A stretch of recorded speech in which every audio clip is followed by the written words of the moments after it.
This is Citizen Smith.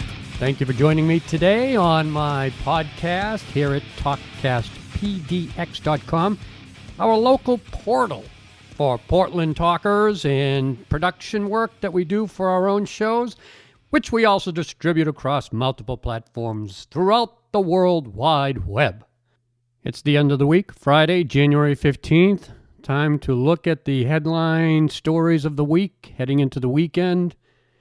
And of course, at the very top is the impeachment of our President Trump by the House, and now it will be sent to the Senate for a trial. The article of impeachment inciting a violent insurrection. So Nancy Pelosi, the House Speaker, is in charge at this point, and I'm sure she's very happy about that. It's now up to her to decide when to transmit the article to the Senate for proceedings in the trial of President Trump. Their main goal, do not allow this guy to return a second time to run for office, which is one of the things the impeachment will do if he's convicted. When this proceeding begins, before President Biden is in office or afterwards? I think they'll go afterwards and build their case gradually, because they're going to have a strong case against the president. It's not a given he's going to be impeached. Inciting a violent insurrection, how do they prove that? From his verbal only? Anyway, it'll be curious to see how this happens. It's historical. Nobody's ever done it. Nobody's ever impeached a president after he's out of office. But the impeachment drive is afoot. The Senate is passionate about pursuing it.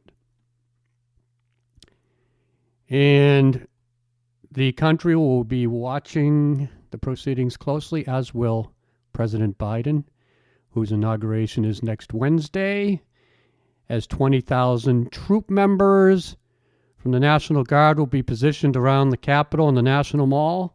Another unprecedented move for security purposes.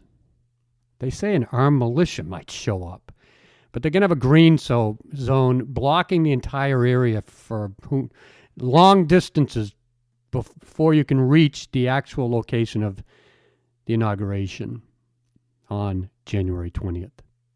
Again, a first. We'll have to watch that. This country, wow, our country is in such turmoil right now. Never seen anything like it in my lifetime. You haven't. Where do we go from here? Hopefully the inauguration's peaceful and there's no gunshots and bloodshed. But with 20,000 National Guard troops flooding into what is now a militarized city in Washington, D.C., I expect nobody will show up trying to start trouble. That's where we're at in this country. To have to stop violence and have a peaceful inauguration, we need the American military armed and ready for Americans who might come on to start trouble and shoot. Right-wing extremists we're worried about, not only at the Washington, D.C. National Mall, but throughout cities and states in the country during the inauguration day, which, I don't know. It's just hard to see this happening in the country. And then we have our pandemic, which is now at its worst since it came out last March. More than 2.8 million people have lost their lives due to the pandemic, according to a Wall Street Journal analysis of data from 59 countries and jurisdictions. Wow, that's a lot of people. And in America, the death toll is high as well, with 3,000 daily deaths reported weekly now. You know, before we get out of this, we're going to see more upticks because of the holiday festivals, the New Year's, Christmas. It's all catching up to us now. Biden has a $1.9 trillion proposal for the COVID relief plan, which includes more money for you and I. I expect it'll go through. $1,400 a person for a direct payment, an additional $400 per week for unemployment insurance supplement. And Mr. Biden also wants Congress to act quickly on this emergency measure, declaring the current situation a national emergency. Well, yeah, I'd say it's a national emergency. Still, it has been since March of last year. So that's where we're at for the headline news. We'll wait for Nancy Pelosi to decide when they will proceed in the Senate. We'll wait for Congress to vote on Biden's relief plan for COVID relief, financial assistance, and rolling out more of the vaccine. These are huge agenda items entering a presidency. And then you've got the violence to deal with. How do you protect the country from extremists? This has got to be the most difficult presidency ever, starting out of the gate. Joe Biden and this Congress have more on the table, more emergency, more concerns than any presidency in my lifetime that I've seen at this point in the game. I mean, sure, we had civil rights problems in the 60s, and we had the Vietnam War, and they were definitely something as severe as what we're facing now. But this is all domestic issues that are just so severe and historic. It's just mind-boggling to try to follow it, and I would not want to be the president of the United States dealing with this. Impeachments, COVID, violence. That's a heck of a thing to have to take on. I don't know how Joe Biden's feeling right now, but I'd feel pretty overwhelmed. I hope his administration is ready to hit the ground running. Let's talk a little bit about the virus itself and the vaccination, because I've had some confusion. My sister just got vaccinated. She's a health worker in a hospital, so she had her first shot. She had no side effect except for a sore shoulder where they inoculated her. But my mother's waiting for it. She's elderly. And now with the 65 and older lining up for it, what happens when you get the vaccine, the first shot? So I'm relying on the health and wellness section of the Wall Street Journal, which had a nice summary of what you can expect. First of all, we all should know right now it's 95% effective at preventing people from getting sick, the vaccines by Pfizer and Moderna. But there's not enough evidence yet on whether the vaccine also prevents asymptomatic infection and transmission. That's big. So everybody has to keep wearing masks after you get the vaccine. There is also some indication that vaccination may reduce asymptomatic infection, but it is not proven yet. Preliminary evidence from Moderna showed that participants in a clinical trial who received the vaccine and were tested for COVID between their first and second doses had roughly 2/3 reduction in asymptomatic infections. That's after the first shot, waiting for the second shot. Again, this is in the article dated January 12th in the Tuesday Wall Street Journal. And this detail about actually how the virus typically enters the human body through the nose or mouth. And the most severe disease from the COVID-19 usually occurs in the lungs.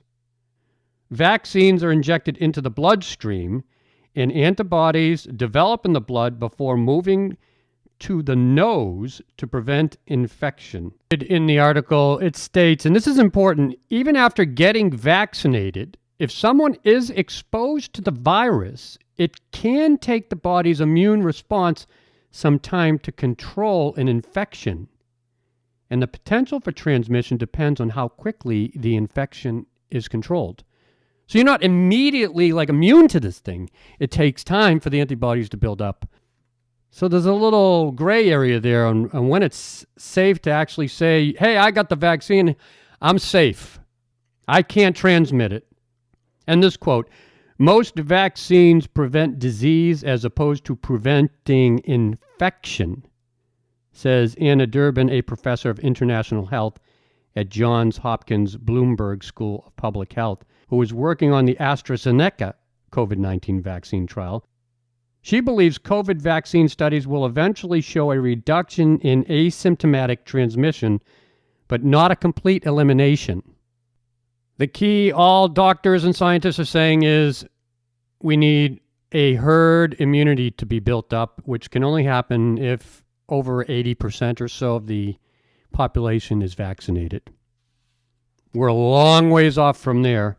And this key quote from John R. Mascola, director of the Federal National Institute of Allergy and Infectious Disease Vaccine Research Center. He said, quote, in this article at the very end, until we have broad-based vaccination and herd immunity, we should appreciate that it's possible to still get exposed to the virus really from anybody, whether they're vaccinated or not, he says.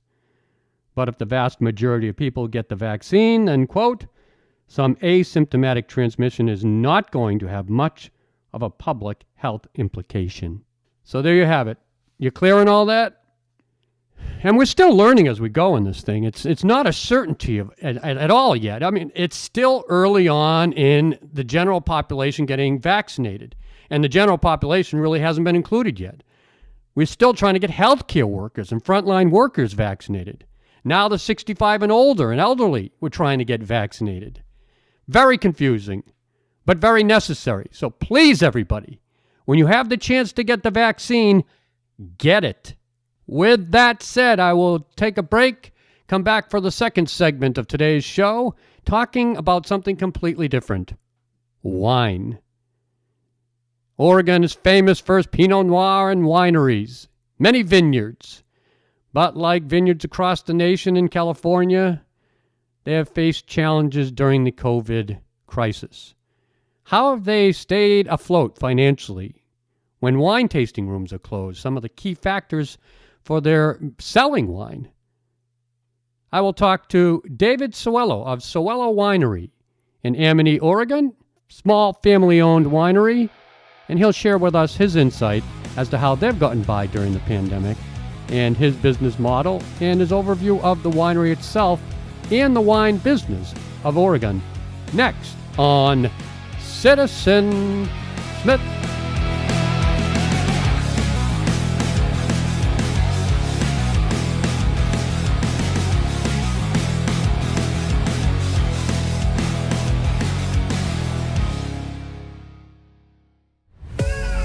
TalkCast PDX is a digital platform for local talk shows, live video streaming shows, and podcasts originating from Portland, Oregon. We are committed to a diversity of opinions and quality talk that offers something for everyone. At our brand new state-of-the-art studio, we offer a wide range of services to meet every type of broadcasting need. Yes, we will help you record and edit your podcast or program. We also help you distribute on multiple platforms, and we can also help you transcribe your show for a blog. We offer video services and promotional services, as well as ad revenue packages. Email us today for a special introductory offer. Everything you need to start your own show as soon as possible. We're here to help. Go to TalkCastPDX.com, that's TalkCastPDX.com, and send us a message today. It's time for Citizen Smith.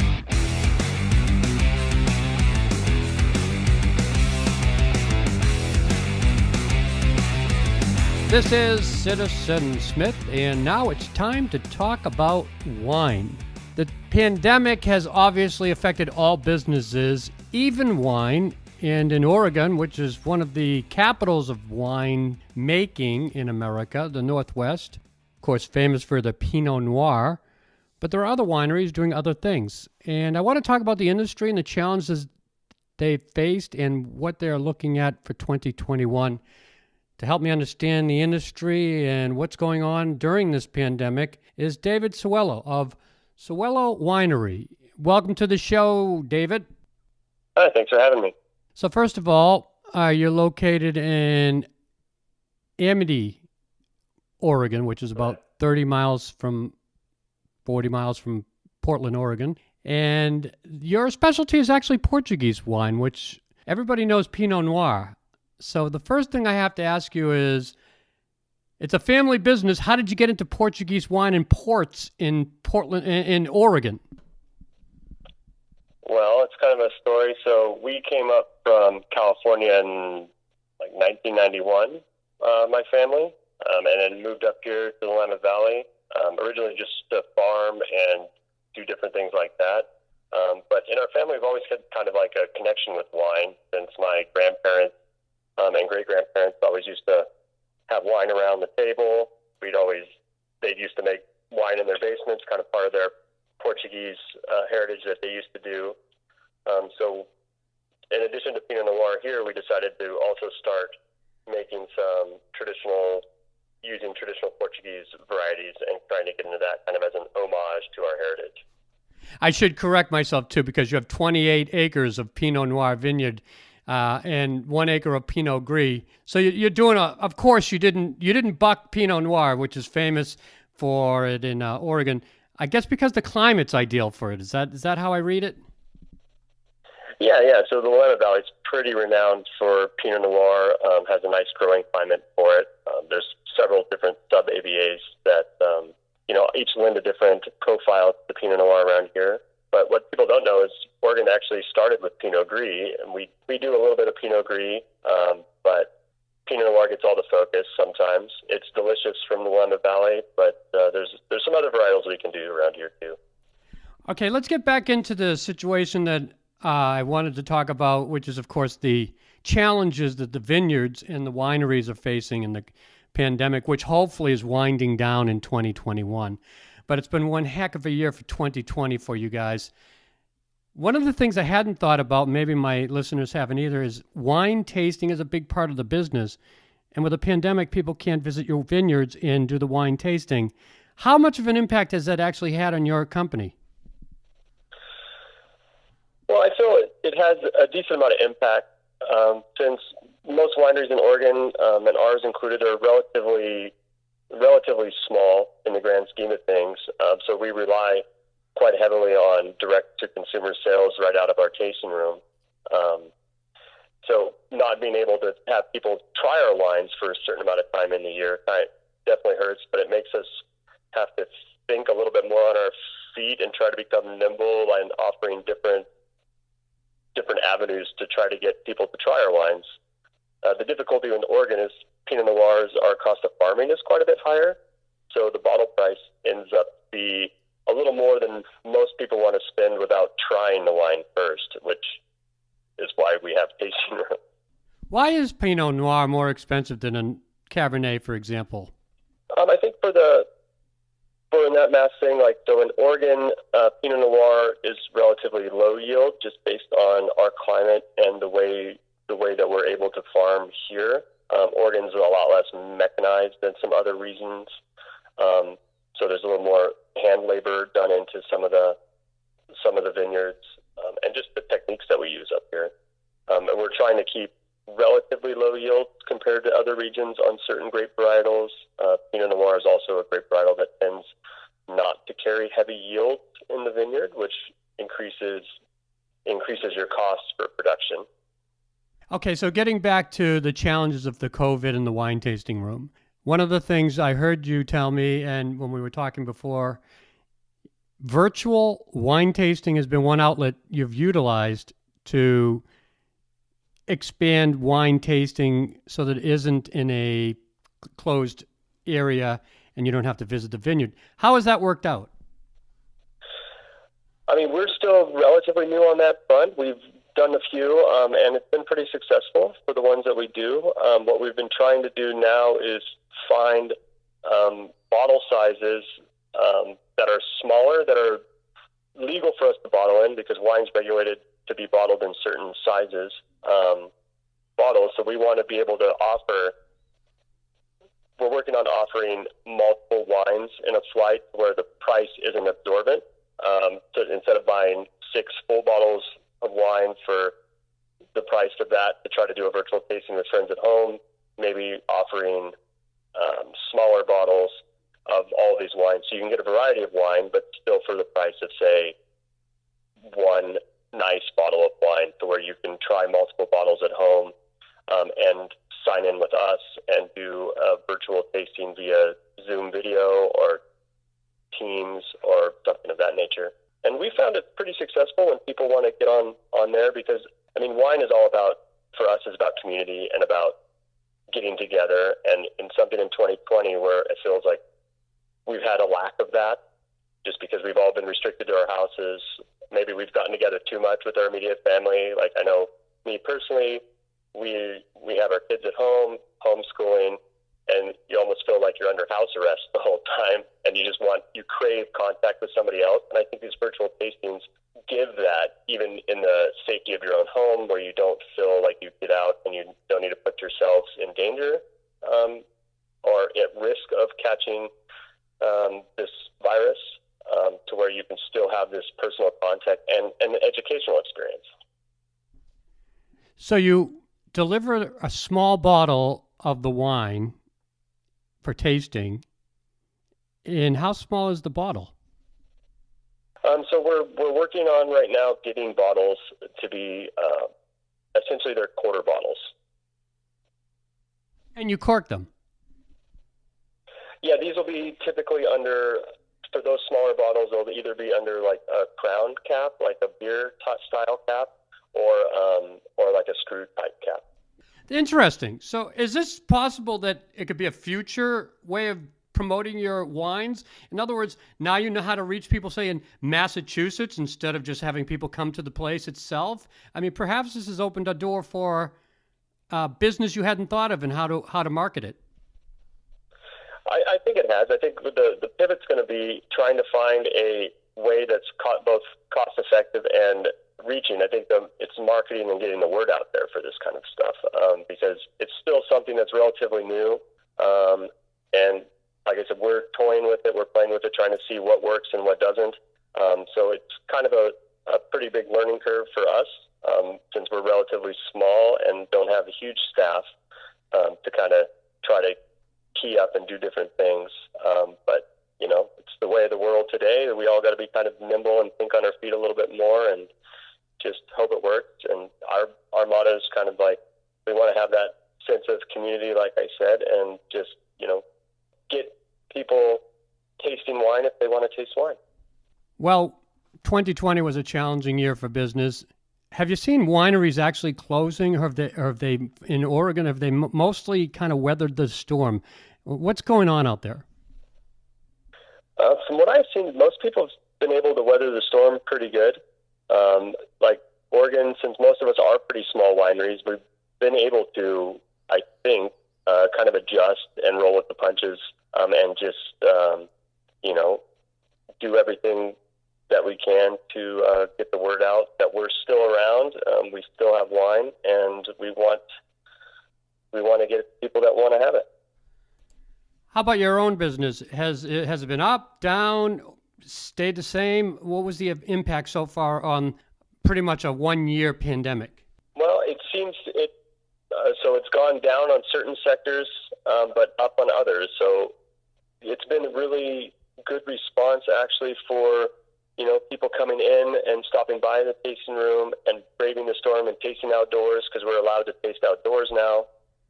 So even in Oregon, where the weather's not always the greatest in the winter, we have covered areas outside, and people brave the storm, brave the weather to come out and taste with us, and we're really appreciative of all the support that we've actually seen, which is really nice. And I think that's about the same for most places that I've heard. There's just been a good outpouring of local support, which is really nice. Okay, I'm going to switch gears on you and talk to you about the wildfires. In Napa Valley, some of the vineyards there were affected by the smoke from the wildfires. Of course, Oregon had its own wildfires, and it's had a history over the last half dozen years or more. Has it affected your vineyards at all? Have you lost any grapes, and do you know of any other vineyards that might have been affected?